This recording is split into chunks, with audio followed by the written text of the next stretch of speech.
Welcome. In front of me is a OPPO A79, and today I'll show you how you can format your SD card. Now to get started, you'll need to open up your settings, so let's do that right now. And then scroll all the way down to About Device. Here select Storage, and then scroll down again where you'll find SD card.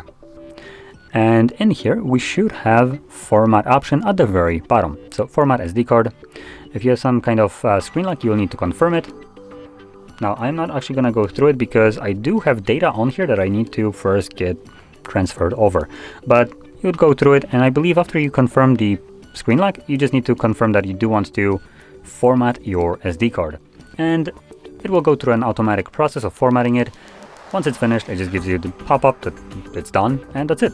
The card is then formatted, and you can use it right afterwards without any additional steps needed. So anyway, with that being said, hopefully this helped you, and if it did, don't forget to hit like, subscribe, and thanks for watching.